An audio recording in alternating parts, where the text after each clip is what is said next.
Hello, how are you doing? I hope you are doing alright. I am Jorge and I am a third year international journalism student at Liverpool Jomo's University. Can I just give you a really warm welcome tonight? You're watching Missions Week, which is a series of events that the guys from LJMU and LIPA Christian Union have organized to deal with really important and relevant topics and matters in our life right now. So yeah, very welcome. If you have been watching us in the last couple of weeks, I can say nothing more than thanks, really. And if you are just watching us for the first time, very welcome as well. And it's really nice to have you with us. So yeah, today we are going to be dealing with the topic of justice. It's really relevant, particularly nowadays, and well, the Bible and Jesus has lots of things to say about that. So I'm really excited just to see the talk that Sam will be giving tonight, but that's going to be after a couple of interviews and a really nice song. But just before that, just let's have a little bit of housekeeping. So if you are watching on YouTube, you can comment on the box which is next to me. I don't know which side, but yeah, just type everything that you want there. And if you are on the Zoom chat, you can definitely drop a line or two on the chat box. Yeah, and yeah, with not further introduction, let's go with the interviews and song for tonight. Enjoy!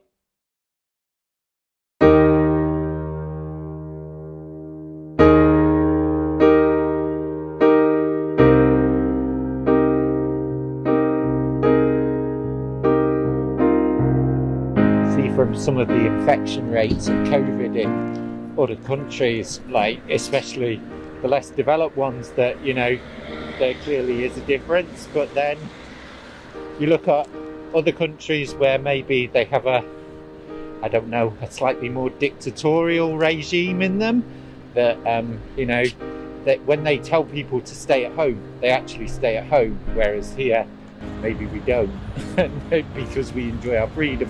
But yeah, there definitely is a difference, I would say.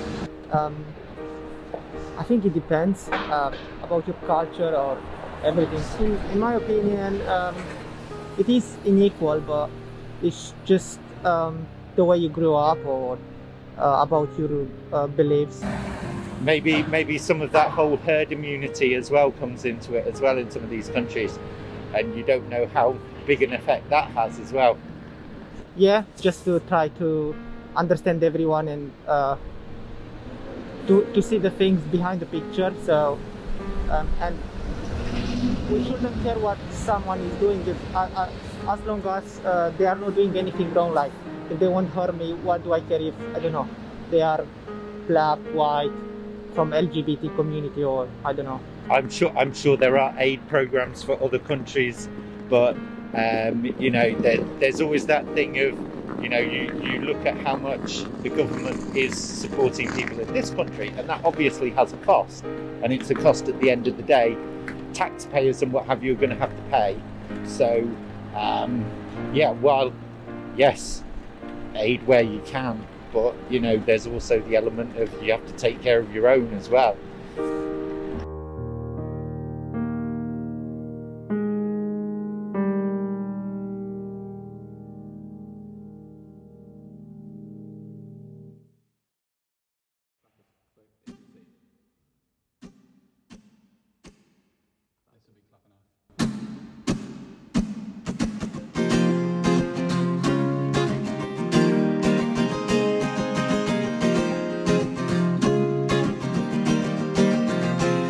Walking in the street, looked up and noticed he was nameless, he was homeless, asked him his name and told him what hers was. He gave her a story about a life with a glint in his eye and the corner of a smile. One conversation, simple moment, things ought to change us if we notice when we look up sometimes.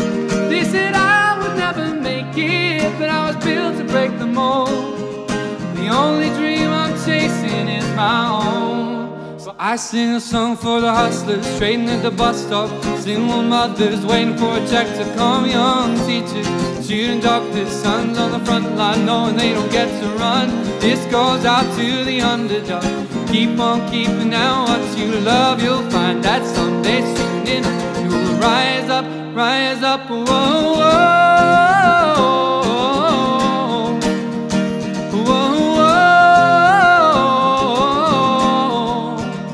Riding in the taxi back to the kitchen, talking to the driver about his wife and his children. The run from a country where they put you in prison for being a woman and speaking your mind. She looked in his eyes in the mirror and he smiled. One conversation, a single moment, the things that'll change us if we notice when we look up sometime. They said I would never make it, but I was built to break the mold. The only dream I'm chasing is my own. I sing a song for the hustlers trading at the bus stop, single mothers waiting for a check to come, young teachers, student doctors, sons on the front line knowing they don't get to run. This goes out to the underdog. Keep on keeping out what you love. You'll find that someday soon enough you will rise up, whoa, whoa.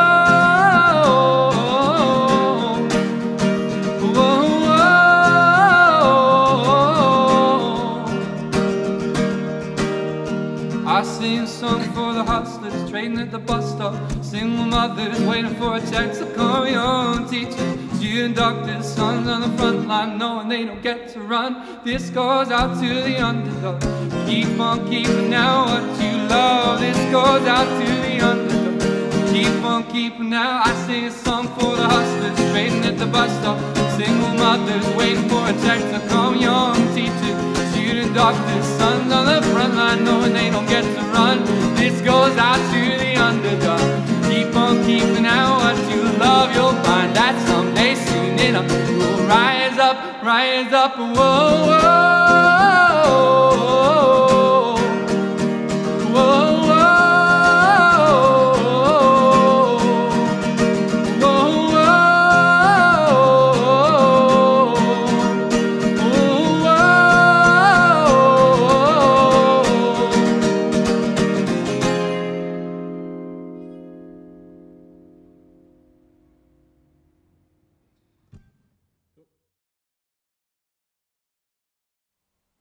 Hello, I hope you have enjoyed that very much. I was certainly just dancing and really interested about the interviews as well.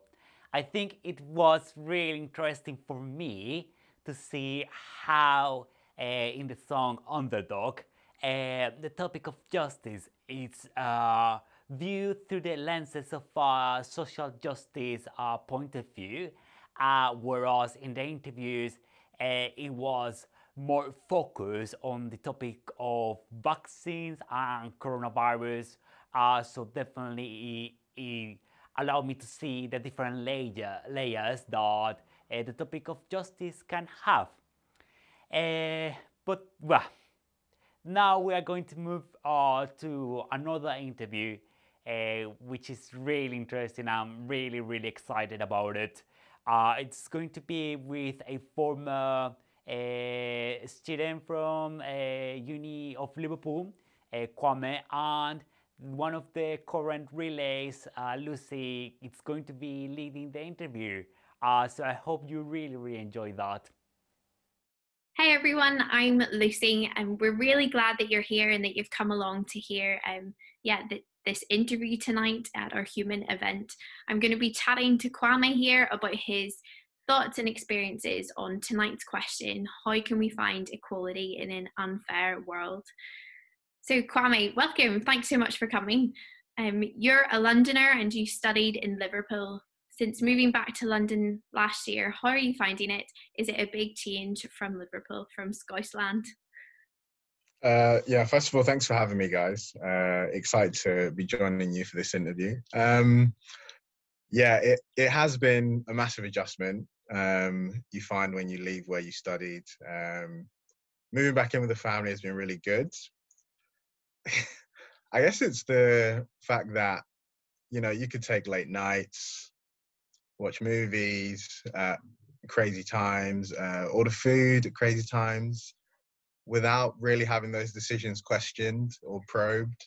But yeah, since moving back, I've had to probably be on my P's and Q's a bit more in terms of doing stuff like that. But it's been good being back with the family.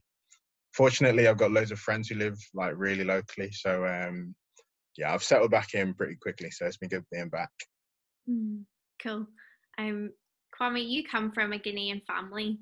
What are some parts of your Guinean background that you really value? Yeah, I guess for someone like me who was born here, having parents come from Ghana it's been fascinating in terms of some of the stories I've heard. Moving from Ghana to the UK. Even I just spoke to my mum about the first time she saw snow. She said she stayed indoors for days because she didn't want to go outside and experience it. But I guess for me, we grew up with more than one language in the household. So sometimes if our parents would change language, that might change the tone of how they're speaking, whether it be serious or something funny, which is always really funny growing up. Also, I really love the culture of respect for older people that we have in Ghana. I think it's something that I didn't realize how much I valued probably until going to Liverpool. So that's something that I really love about the culture. And yeah, the love of football in Ghana. Personally, I'm a massive football fan. I probably couldn't even tell you the second most famous sport in Ghana because football is so by far the most famous. So yeah, it's been fun over the years, heartbreaking at times supporting the Ghana national team. But yeah, those are a few of the things that I love. Yeah. You win some, you lose some. Yeah. Kwame, you're a big fan of football, as you just said there. Some footballers have spoken up about their experiences of racism in the sport. Actors have also spoken up about their experiences. Documentaries have been created. The coverage in the news in the past year has been really heavy. George Floyd was killed last May, and Breonna Taylor was killed last March. How have you been finding reading all this news and watching all these things that are only a click away?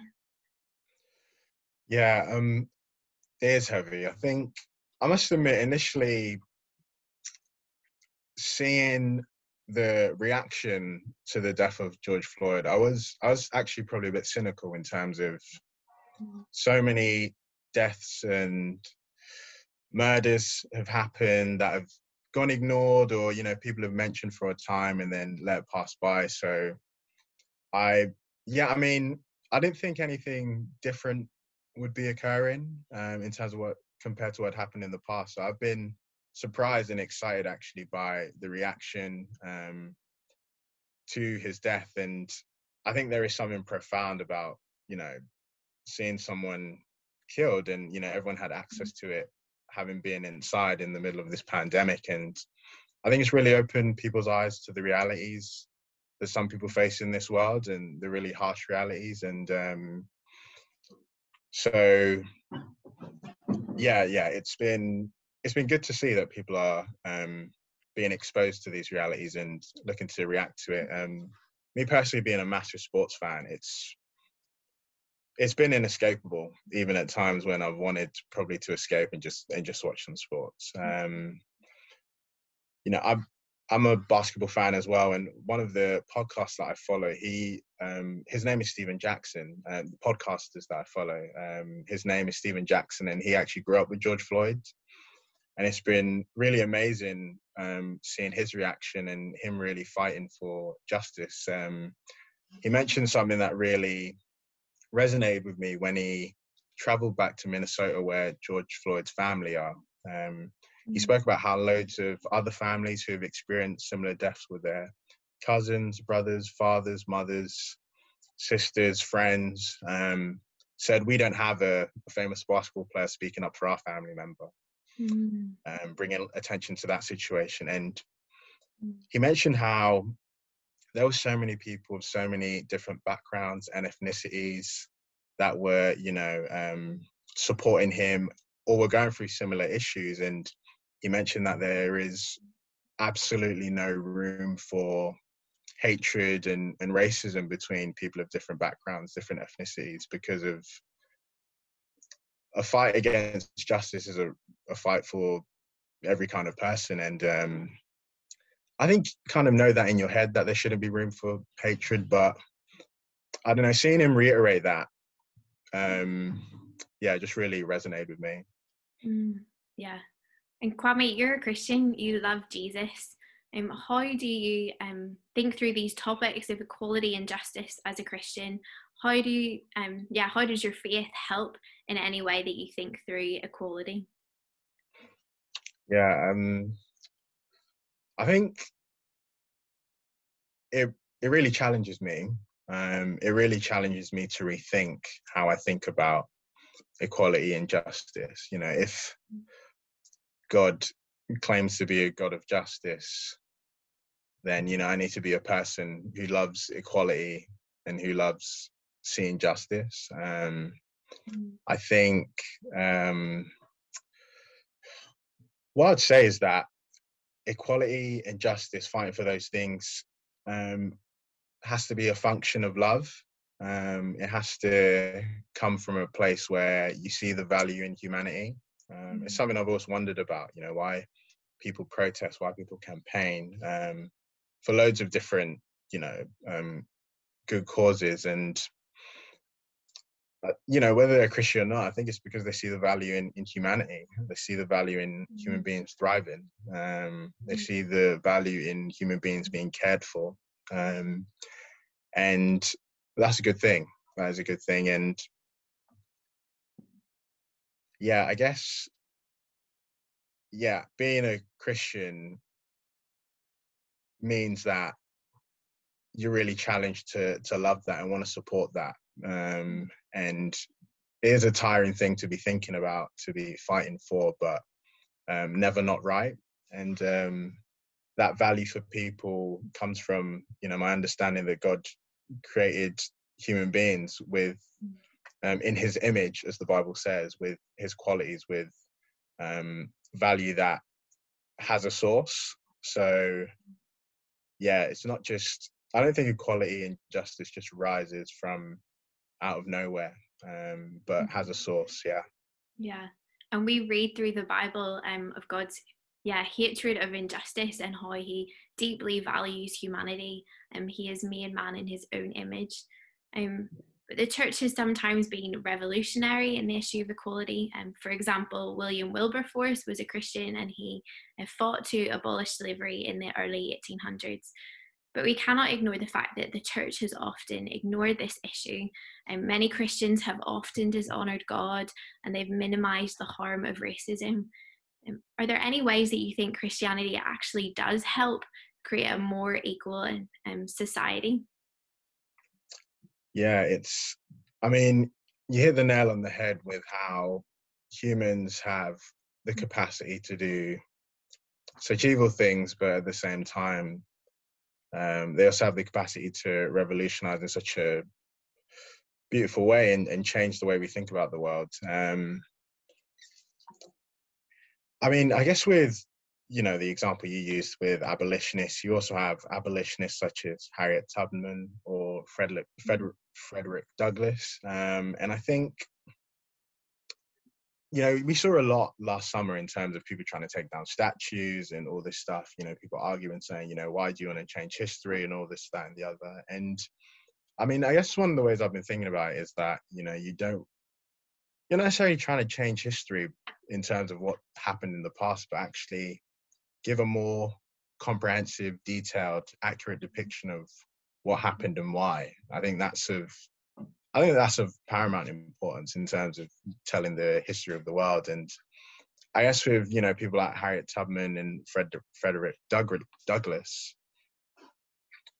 I think it's, examining their reasons for why they fought for what they did and fought against what they fought against. And, you know, Frederick Douglass speaks about how the Christianity that slave owners were preaching to him didn't match up with what he was reading in his Bible, in his relationship with God and understanding of who God is and what he wants. And so yeah. Kwame, what are your thoughts on what we can do locally as students in Liverpool? And how can we be better listeners to the voices of those subject to racial discrimination? I think, I mean, yeah, there are so many podcasts, so many interviews, documentaries that you could see nowadays. And yeah, they have their value and they have their place for sure. I guess, you know, speaking about what people can do in their own lives, I think speaking to people of different ethnicities and backgrounds that have experienced stuff like this, I don't know, it resonates differently. A celebrity speaking on the television than your mate who sits next to you in your lecture, speaking about this sort of injustice and inequality that they experience and see around them. And yeah, I think that's of great value, even to someone like myself who was asked questions. Having friends, knowing about these issues and thinking about them is just certainly deepens relationships and helps people empathize a lot better, which is something that we can't undervalue. I think even particularly in a pandemic, that human connection, the necessity for things such as love, empathy, understanding, a desire to move forward and challenge issues as well. Yeah. Great, Kwame, thank you so much for sharing with us. It feels like 10 minutes isn't long enough for an interview like this. So is there anything else that you'd like to share or say as we close? I again want to thank you guys for having me. I'm not the leading authority on this topic, but it's been great to share. I guess probably the last thing that I'd want to leave with you guys watching is Lucy asked about, you know, how does faith help you think about this issue? And it's really challenged me to examine why I believe what I believe about the world. What is my belief a function of? Where does it come from? And I guess I'll challenge anybody listening to really examine your own understandings about equality, your own understandings about justice. Yeah, just to really sort of chip away at the foundations that you have in your understanding and see where they come from, and re-examine those. That's probably what I'd say, yeah. Kwame, thank you so much. Guys, thank you so much for coming along to our human event tonight. We really hope you have a wonderful time. Bye. Hello. I hope that was really thought-provoking and insightful for you. Certainly for me, it's been really challenging and interesting to think about the topic of racism and how it relates to justice and what God has to say about that. Yeah, certainly it's really thought-provoking. And on that note, we are going to be moving to our main talk for tonight. It's going to be given by Sam. He's a pastor up there in Manchester. And yeah, with no further introduction, again, let's go for it. Well, good evening. My name's Sam, and I'm going to be speaking this evening about how can we find equality in an unfair world. This is the third event of 3 topics we've been thinking about, so it's great to have you with us if you're here listening in for the first time or you've been along before. I argue that if there's been a story alongside that of COVID and Brexit over the last 12 months or so, it's been that of the search for justice and equality. We've seen that, I think, in 3 main ways. First, in perhaps majorly, more recently, the search for justice in racism between different people groups and races, the colour of our skin. We see the injustice of a black man being stood on, crying out, "I can't breathe," by a white police officer. And perhaps that was the spark that ignited what has been long-standing issues and suffering by people of one colour of skin against another. We read perhaps of the way that Muslims in China have been treated over the last few years. We cry out for justice, for equality. It doesn't seem fair. We look for it in that way. We look for it in poverty.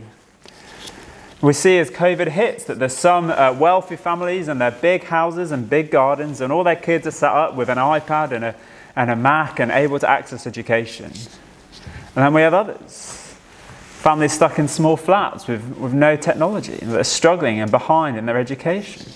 It seems unfair.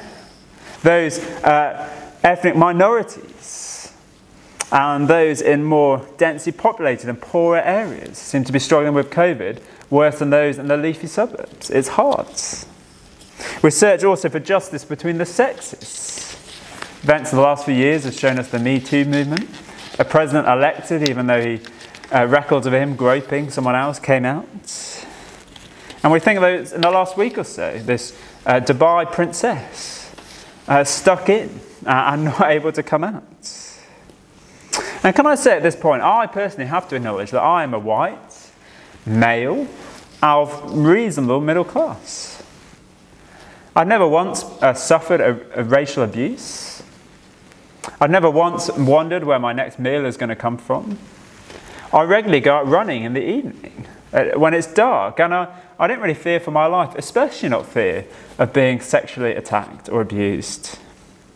And in that sense, I haven't been a victim. These things aren't as close to home as they are, I imagine, for many of you listening this evening. But we all, whether we stand close to it or we're observing it from slightly further away, it affects us all, doesn't it? This call for equality and fairness and justice in this seemingly unequal world resonates with us. It creates in us a deep unease, and it's why a song like John Lennon's Imagine strikes so close to home. Imagine a world where all people were living in peace. And we long for it, we want it. And tonight I want to take a little step back and ask, why do we have this drive for justice? Where does it come from? And then how can we answer it?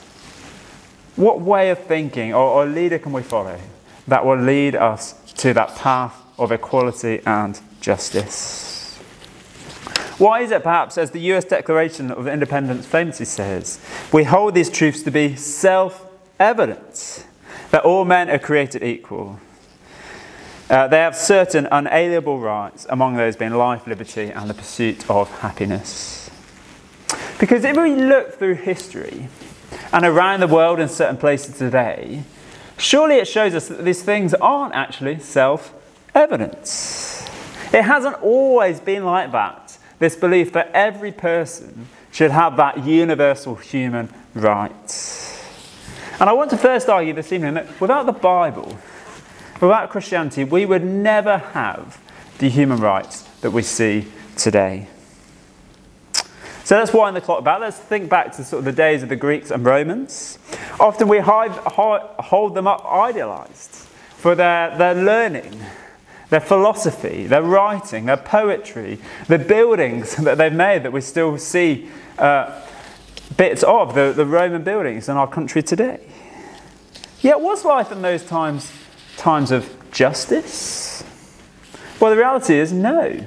Unless you were a wealthy man in Greek or Roman culture, there was no justice. They would never bat an eyelid at the actions of someone like Harvey Weinstein, having his way with vulnerable young women. They called the other nations barbarians, and they killed millions and enslaved many more. Children were tragically regularly left just on the roadside or chucked down a well to die if they were the wrong gender or if they showed any disability or disfigurement in their early age. It was common practice. It was only Christianity in those days of the Roman Empire that took the kids in, They said there's something wrong going on here. There were the early people that called out against slavery as far back as the sort of 4th century. It only is self-evident that people have this universal human right because we live in a Christian-saturated culture. As historian Tom Holland argues, the seedbed of human rights and the Declaration of American Independence is not in philosophy or some innate human sort of conviction, but is in the Bible, specifically in the book of Genesis, the first book of the Bible. There it declares that all mankind, all humans, are made in the image of God. That is, made with great dignity in the likeness of God, made male and female. All have this dignity. It was texts like this that led Wilberforce and many others to rise up against the slave trade. It was this belief that led Martin Luther King to march so famously and wonderfully against segregation and racism in the US. And then if you flip through to the New Testament, we see Jesus treating women and foreigners and the poor in marvellous and incredible ways that no leader or no man in his culture would have been doing at the time. And the writings of the Apostle Paul that says that in Jesus there's no Jew or Greek, that all can come before the same God equal. The truths we declare to be self-evident, that all people deserve equality in human rights, are only there because of the Bible. So I want to first argue that even if you might see Christianity as outdated or morally not relevant anymore, you can't dismiss it. The values to which we make these claims and these convictions are themselves rooted in the Bible. It's only through Christianity do we see such wonderful equality today. I'm not saying it's perfect in any way, but so much better than it has been or would have been without Christianity. And I argue that without the Bible, actually, what are those grounds we have for equality? If people are just physical beings, atoms that have rubbed together rightly through our evolutionary process, then they have no inherent dignity or worth. Surely survival of the fittest is the way to do it. One people group or race rising up against another, and we see who's going to be the fittest and who will survive. It's what Darwin actually alluded towards, but never quite followed through on it because he knew where it was heading. We long for equality, don't we? But as we take a step back and ask why, the answers are found in the pages of the Bible. Second then, how do we go about seeking equality today? What worldview or way of living will lead to that in society? And I suggest this evening that following Jesus is the path to wonderful equality and justice, because he is our leader, our king, our hero, who first serves us and puts us first, rather than thinking about himself. You see, when we think about equality, we want things to be equal, but Jesus, wonderfully, he goes beyond this. You see, he doesn't consider himself equal to us, but lays down his rights, lays down his life for the sake of us. To illustrate this, I wanted to take us to a scene in Jesus' life, and it's found in Mark, the Gospel of Mark, chapter 10. You might want to look at it now or later, that's fine. And his followers, the disciples, are arguing about who's going to be good and great and what sort of leaders they'll look like. And Jesus says these quite famous words. He says, he called them together and he says, verse 42, if you want, in Mark chapter 10. You know that those who are regarded as rulers of the Gentiles, that's those that aren't Jews, lord it over them. And the high officials exercise authority over them. Jesus is saying that's what rulers around the world do. They lord it, they exercise the authority over people. Not so with you, says Jesus, followers of me, not so with you. Instead, whoever wants to become great among you must be your servant. And whoever wants to be first must be slave of all. For even the Son of Man, that's one of Jesus' names for himself, did not come to be served, but to serve, and to give his life as a ransom for many.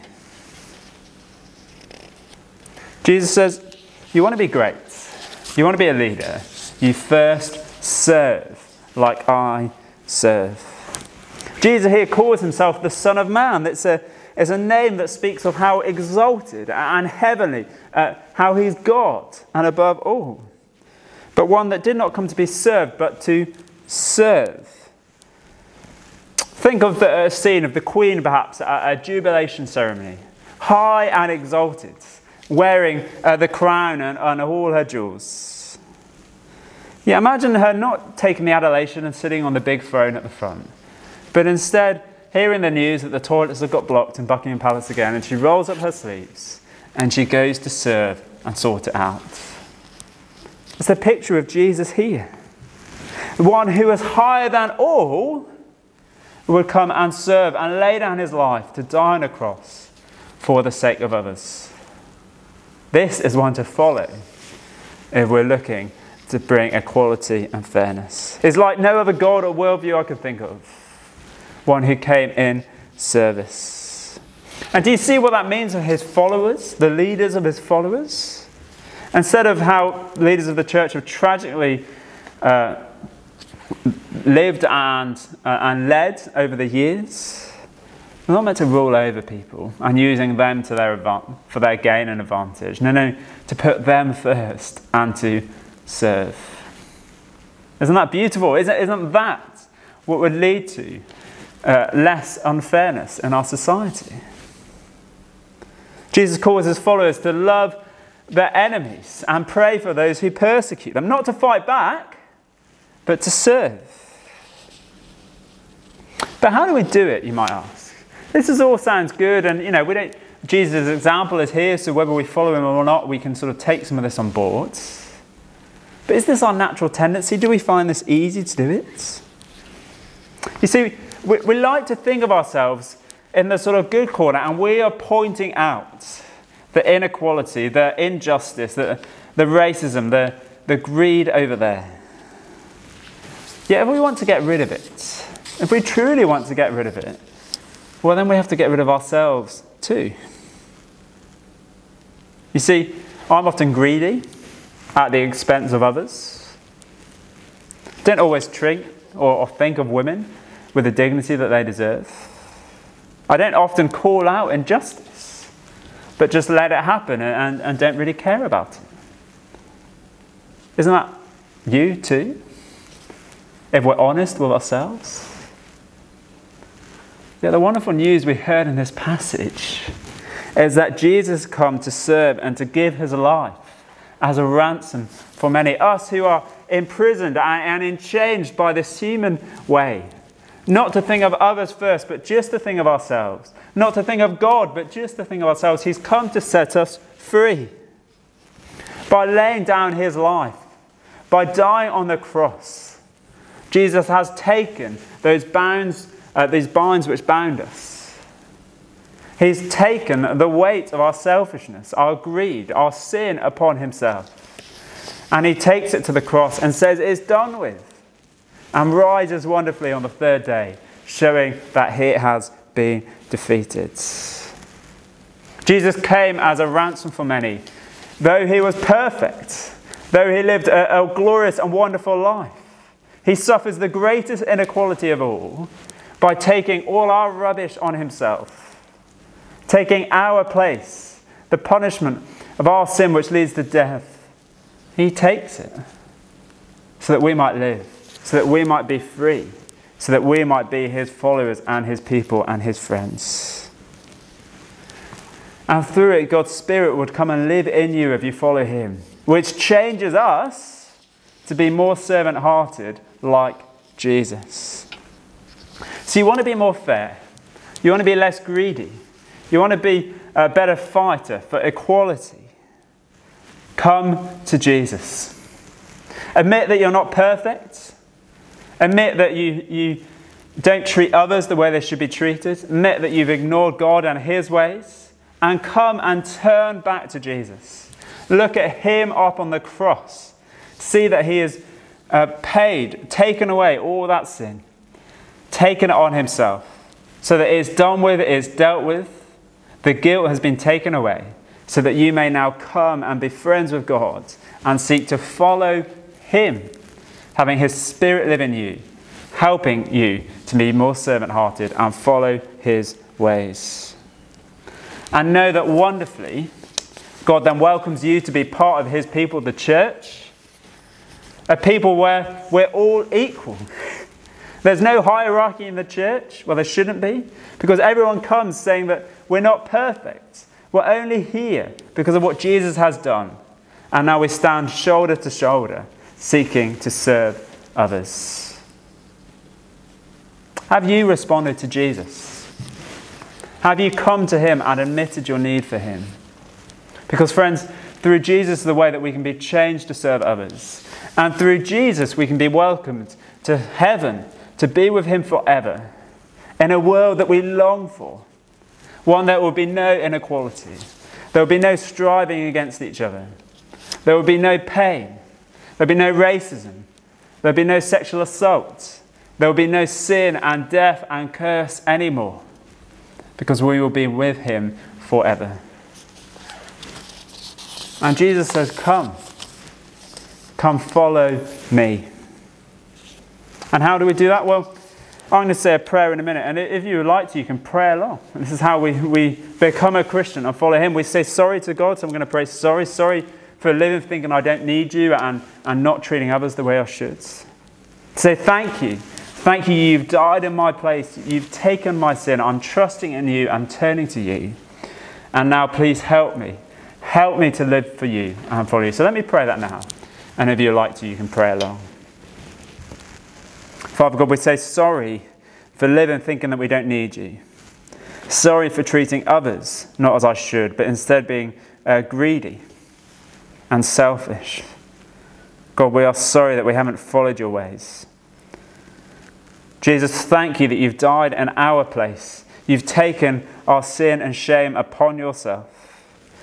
God, we now turn to you and accept in faith that forgiveness. And Lord, we say, please help me to follow you. Please come into my life by your Spirit and help me to follow you, we pray. Amen. Well, I don't know what you make of that. You might have all sorts of questions and things you want to think about. So we're going to go into time for Q&A in a minute. And I look forward to hearing from you then. Thanks so much for listening. Okay, I hope you have found that encouraging. And certainly for me, it was really amazing to think about a just God that considers himself equal, not because of anything I have done, but because of pure love. That is certainly something amazing and beautiful, really.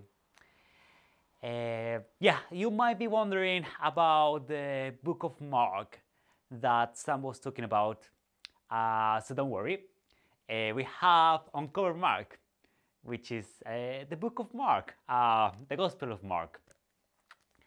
Basically, it's one of the accounts of the life of Jesus. Particularly Uncover Mark, it's a Bible study material based on this account. It's especially designed for you to just ponder on it and consider really for yourself whether you agree or not with the things that the gospel says. Yeah, if you are living in the Liverpool City region, we would love to send one to you. And yeah, basically you just need to give us your address in the event page, in the Eventbrite page. Definitely we will sort it out somehow. So yeah, unfortunately this is the end of tonight and of these 3 weeks that we have been exploring together the topics of connection, justice and security. Yeah, I know, I'm really sorry. I'm just going to cry as soon as this live stream finishes. But anyway, it was really, really great to have you with us. And yeah, we just wanted to give thanks to a couple of people who have been working really, really hard to make this possible. First, Michael, who recorded and played these really, really wonderful songs that we have in the introduction. So thank you, Michael, so much. We also want to give you thanks to Christchurch, who provided the space and the equipment that we are using to live stream this live stream. Particularly, we want to give thanks to Josh and Caroline, who have been helping with the technical side, because otherwise we would have been like headless chicken running around having no idea what to do. And yeah, thank you so much, guys. Really appreciate that. Thank you so much for the interviewers and the interviewees that have been taking part in our really insightful talks, interviews, sorry. And yeah, thank you so much for the guys of LIPA and LJMU who have been working so hard since the last couple of months just to put everything that we are having together. So thank you so much, guys. And yeah, with that, we are just going to invite you, if you are curious or are interested about Jesus, about the gospel and Christianity, or the things that we have heard or observed in the last couple of weeks, we would love to welcome you in the Christian Union. You don't have to be a Christian. You don't really have to agree with everything that Christianity says. You just need to be curious, actually. Be curious. So yeah, just drop us a chat on our Instagram page or on our Facebook page, and we will definitely get in touch with you. So on that note, I'm just going to leave you, and thank you so much for coming, guys. See you later. Bye-bye.